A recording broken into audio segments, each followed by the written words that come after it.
জামাত শিবিরের সম্ভাব্য চমক বুঝতে পেরে বিএনপি এখন জামাত ইসলামীকে যথেষ্ট মূল্যায়ন করছে এবং গুরুত্ব দিচ্ছে। বরং বিএনপি যেসব বিষয় খুব সিরিয়াসলি এই মুহূর্তে তাদের নীতি নির্ধারণে কনসিডার করছে, তাদের মধ্যে জামাত ইসলামী অন্যতম, টপ প্রায়োরিটিতে আছে।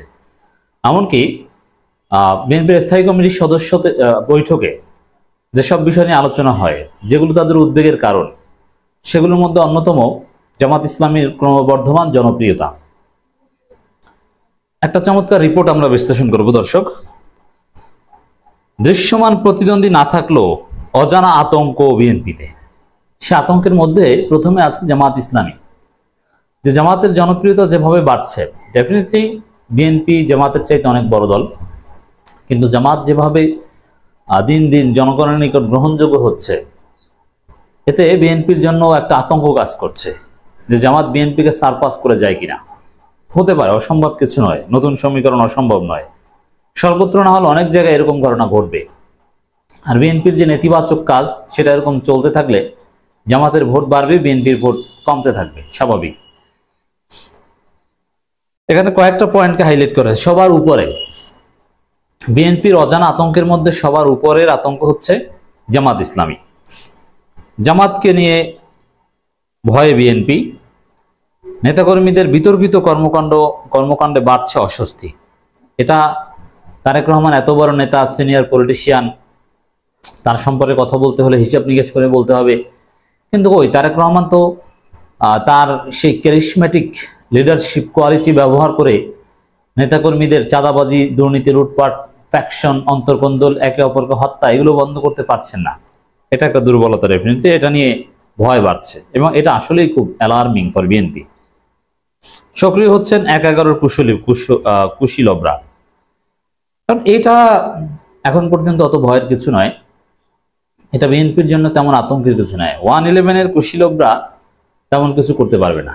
হ্যাঁ, সক্রিয় হচ্ছে, এরা চেষ্টা করছে, কিন্তু শিক্ষার্থী সমাজ ছাত্রলীগের বিরুদ্ধে বা আওয়ামী লীগের বিরুদ্ধে তাদের যে নৈতিক অবস্থান, তাতে একটু দেরি হলেও আওয়ামী লীগের পক্ষের কেউ থাকবে না। আওয়ামী লীগের রাজনীতি বাংলাদেশে শূন্য করে দেওয়া হবে।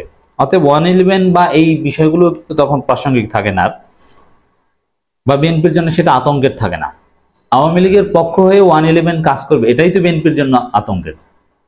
সেটা হওয়ার সম্ভাবনা নেই। কেন্দ্রীয় নেতাদের কারণে ক্ষতিগ্রস্ত দল, দিস ইজ ভেরি সিগনিফিকেন্ট। আমরা এগুলো একটু বিশ্লেষণ করব।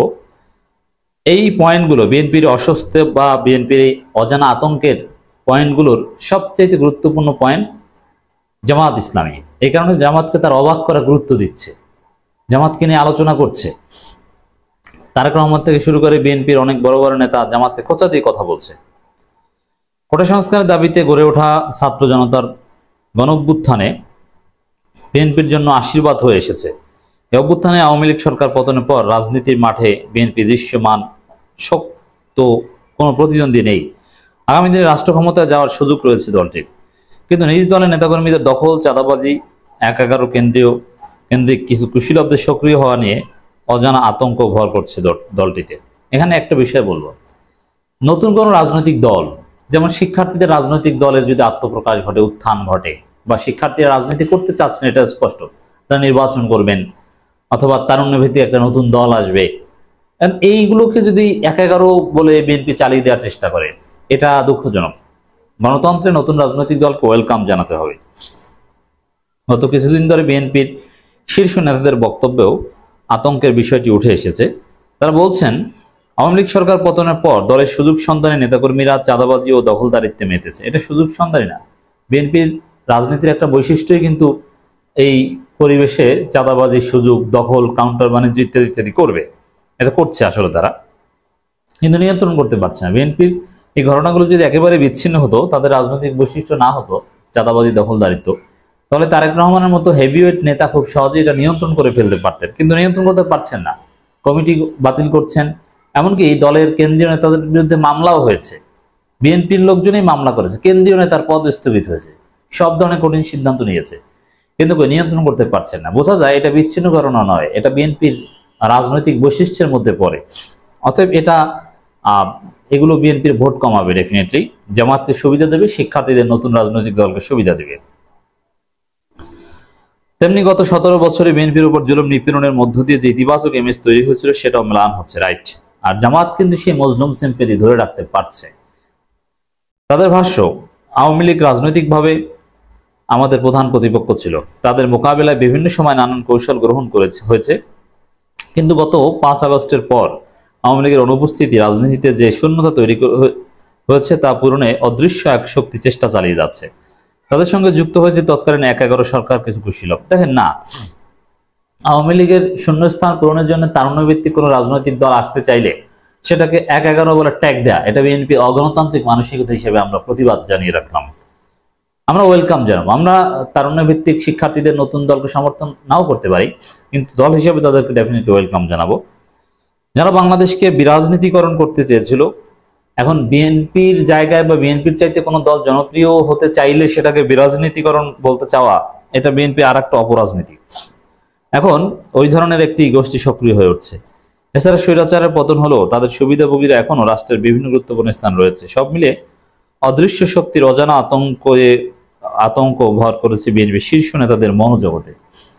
তা আমি এই বিষয়টা এইভাবে ব্যাখ্যা করতে চাই, বিএনপির জনপ্রিয়তা কমা, নেতাকর্মীদের বাড়াবাড়ি নিয়ন্ত্রণ করতে না পারা এবং অন্যান্য রাজনৈতিক দলের জনপ্রিয়তা বৃদ্ধি পাওয়া বিএনপির চাইতে, মূলত তাদের মূল আতঙ্ক এটা। 111 কুশীলবরা তেমন কিছু করতে পারবে না। বিএনপির একজন নেতা ভাইস চেয়ারম্যান মোহাম্মদ শাহজাহান তিনি বলছেন, কিছু মানুষ বিএনপিকে বিতর্কিত করার চেষ্টা করছে, তাদের মধ্যে নতুন আশা জেগেছে বিএনপিকে মাইনাস করার। যারা মনে করেন স্বৈরাচার বিলীন হয়ে গেছে তারা ভুলের মধ্যে আছেন, স্বৈরাচারের পেছনের শক্তি এখন সক্রিয় আছে। আচ্ছা, বিএনপিকে মাইনাস করার কথা কে বলেছে? কেউ বলেনি, কিন্তু বিএনপির চাইতে জনপ্রিয় হওয়ার চেষ্টায় আছে বেশ কিছু দল বা হতে পারে, সেটা বিএনপি মাইনাস করার কোনো বিষয় না। বিএনপির বিরুদ্ধে বললেই বিএনপি মাইনাস করার চেষ্টা, বিএনপির মধ্যে এই মানসিকতাটা ছাড়তে হবে। শামসুজ্জামান দুদু বলেন, বিএনপির মধ্যে কোনো আতঙ্ক নেই, তবে আওয়ামী লীগ ঘেঁষা কিছু বুদ্ধিজীবী যাদের বিচারের মুখোমুখি করার জন্য জনগণের জন্য থেকে চাপ তৈরি হচ্ছে, তারা বিএনপিকে নিয়ে নানা ষড়যন্ত্র শুরু করেছেন। স্বৈরাচার আওয়ামী লীগ চলে গেলেও তাদের দোসররা এখনো রয়ে গেছে, তাদের কাছে এখনো বৈধ অবৈধ অস্ত্র রয়েছে, তারা দেশকে নানা ষড়যন্ত্র করেছে, রাইট। এই কথাটা ঠিক, দুদু সাহেবের কথা ঠিক। দুদুর উচিত এখন এদেরকে ধরা, কাদের কাছে অস্ত্র রয়েছে, কারা ষড়যন্ত্র করছে, সবকিছু নিয়মতান্ত্রিক বিচারের। নিজেরা নিজেদের মধ্যে চাঁদাবাজি নিয়ে মারামারি করতে পারে না, আওয়ামী লীগের লোকজনকে একটু ধরে উত্তম মাধ্যম দিলে কি হয়েছে? এটা কেন করে না বিএনপির লোকজন? তাহলে তো এই চিন্তাটা থাকে না। মানে এই যে চিন্তা বিএনপি, এটা তো বিএনপি নিজেরাই সমাধান করতে পারে। এই যেসব বুদ্ধিজীবী ষড়যন্ত্র করছে ওদের থামিয়ে দেওয়া কোনো ব্যাপার না। সেই বরগুনার যে ঘটনা, এক কথিত মুক্তিযোদ্ধাকে ধরে যে জবাবদিহিতার আওতায় আনা হয়েছে, এক একজন বুদ্ধিজীবীকে ওইরকম ধরে জবাবদিহিতার আওতায় আনা হলে একজনকে করলে ওইরকম 100 জন সোজা হয়ে যাবে। নাম প্রকাশে অনিচ্ছুক বিএনপির স্থায়ী কমিটির এক সদস্য বলেন, হঠাৎ করে যে আওয়ামী লীগ ক্ষমতা থেকে পালিয়ে যেতে বাধ্য হবে এটা কারো মাথায় আসেনি। ফলে গত 15 বছর নানাভাবে নিপীড়নের শিকার নেতাকর্মীদের একটি ক্ষুদ্র অংশ বিভিন্ন অনিয়মে জড়িয়ে পড়ে। যদিও দল তাদের বিরুদ্ধে কঠোর ব্যবস্থা নিয়েছে, তারপর দলের ভাবমূর্তি ক্ষুণ্ণ হচ্ছে। এটাকে ক্ষুদ্র অংশ বলা যাবে না, কেন্দ্রীয় নেতারা এর সাথে জড়িত আছে।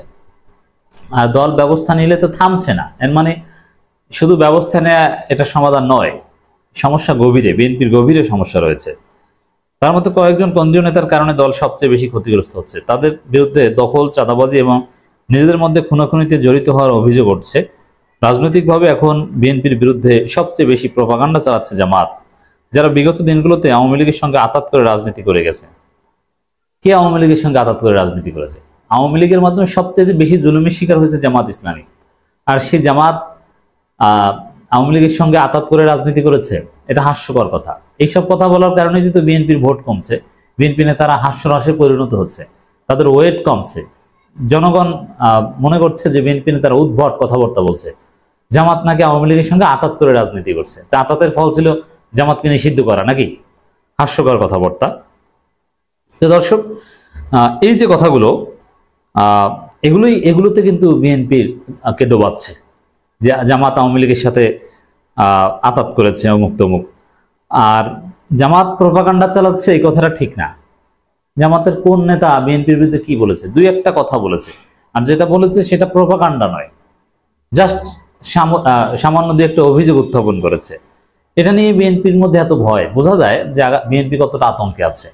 তো এরকম একটা পরিস্থিতিতে সামনের দিনে বিএনপির যে মাপের দল সেই অনুযায়ী সফল হওয়াটা সম্ভব হবে না। যাই হোক দর্শক, বিএনপি আতঙ্কের মধ্যে আছে, জামাত আতঙ্ক তাদের ভর করেছে, এগুলো থেকে তাদের বের হয়ে আসতে হবে, নাহলে বিএনপির ভবিষ্যৎ কিন্তু ভালো না। আর বাকি অনেক রাজনৈতিক বাস্তবতাকে তারা ষড়যন্ত্র হিসেবে আখ্যায়িত করে আর একটা ভুল করছে।